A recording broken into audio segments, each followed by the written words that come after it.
Praise the Lord. விசுவாச வாழ்க்கை. எபிரேயர் 11ஆம் அதிகாரம் 6ஆம் வசனம் இப்படியாய் சொல்கிறது: விசுவாசம் இல்லாமல் தேவனுக்கு பிரியமாய் இருப்பது கூடாத காரியம். ஏனென்றால் தேவனிடத்தில் சேருகிறவன் அவர் உண்டென்றும் அவர் தம்மை தேடுகிறவர்களுக்கு பலன் அளிக்கிறவர் என்றும் விசுவாசிக்க வேண்டும். முதலாவது தேவன் நம்மிடத்தில் எதிர்பார்க்கிற ஒரு காரியம் விசுவாசம்.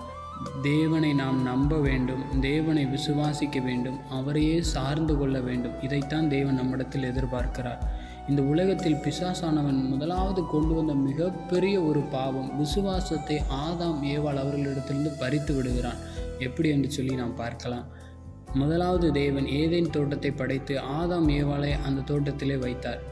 இந்த தோட்டத்திலே பகலிலே குளிர்ச்சியான வேளையில் தேவன் அவர்களோடு உறவாடினார்.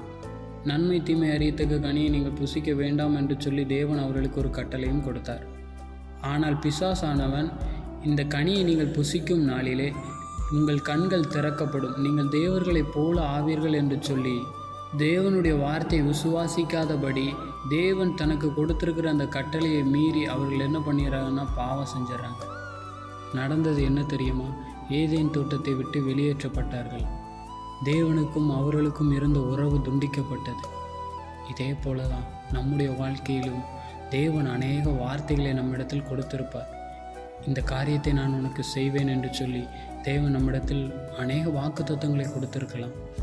ஆனால் அநேக நேரத்தில் நம்முடைய சூழ்நிலையை பார்க்கும்போது இந்த வாக்குத்தத்தம் எப்படி நிறைவேறும் என்று சொல்லி விசுவாசிக்க முடியாததாக இருக்கும். ஆனாலும் நாம் தேவனுடைய வார்த்தையை விசுவாசித்தோம் என்று சொன்னால் அந்த வாக்குத்தத்தத்தை நிறைவேற்ற தேவன் வல்லமையுள்ளவராயிருக்கிறார். நம்முடைய விசுவாசமே உலகத்தை ஜெயிக்கிற ஜெயம் என்று எழுதியிருக்கிறது.